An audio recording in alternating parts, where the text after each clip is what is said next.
एक बाप अदालत में दाखिल हुआ ताकि अपने बेटे की शिकायत कोर्ट में कर सके। जज साहब ने पूछा, आपको अपने बेटे से क्या शिकायत है? बूढ़े बाप ने कहा कि मैं अपने बेटे से उसकी हैसियत के हिसाब से हर महीने खर्च मांगना चाहता हूँ। जज साहब ने कहा, वो तो आपका हक है, इसमें सुनवाई की क्या ज़रूरत है? आपके बेटे को हर महीने खर्च देना चाहिए। बाप ने कहा, मेरे पास पैसों की कोई कमी नहीं है, लेकिन फिर भी मुझे हर महीने अपने बेटे से खर्च लेना चाहता हूँ, वो चाहे कम ही क्यों ना हो। जज साहब आश्चर्यचकित होकर बाप से कहने लगे, आप इतने मालदार हो तो आपको बेटे से क्यों पैसे लेने की आवश्यकता है? बाप ने अपने बेटे का नाम और पता देते हुए जज साहब से कहा कि आप मेरे बेटे को अदालत में बुलाएं तो आपको बहुत कुछ पता चल जाएगा। जब बेटा अदालत में आया तो जज साहब ने बेटे से कहा कि आपके पिताजी आपसे हर महीने खर्च लेना चाहते हैं, चाहे वह कम ही क्यों न हो। यह सुनकर बेटा आश्चर्यचकित हो गया कि मेरे पिताजी तो बहुत अमीर है, उनके पास पैसे की भला क्या ज़रूरत। जज साहब ने कहा, यह आपके पिताजी की मांग है, वह आपसे स्वतंत्र है।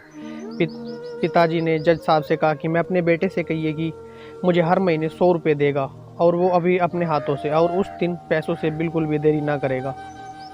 फिर जज साहब ने बूढ़े आदमी के बेटे से कहा कि तुम्हें हर महीने 100 रुपये बिना देरी के उनके हाथों में देने होंगे, ये आपको अदालत का हुक्म है।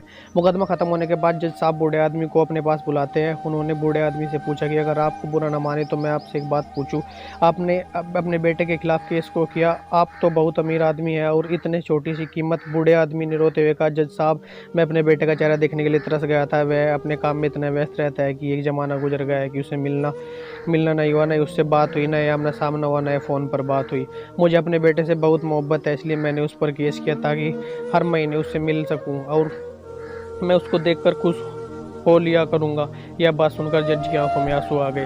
जज साहब ने बूढ़ा आदमी से कहा कि अगर आप पहले बताते तो मैं उसको नज़रअंदाज और न ख्याल रखने के जुल्म में सज़ा देता। बूढ़े बाप ने जज साहब की तरफ मुस्कुराते हुए देखा और कहा, अगर आप सज़ा करते तो मेरे लिए दुख की बात होती, क्योंकि सच में मैं उससे बहुत मोहब्बत करता हूँ और हरगिज़ नहीं चाहूँगा कि मेरी वजह से मेरे बेटे को सज़ा मिले या उसे कोई तकलीफ़ हो। थैंक यू दोस्तों, माँ बाप हमारे लिए सब कुछ होते हैं। Thank you, nice day.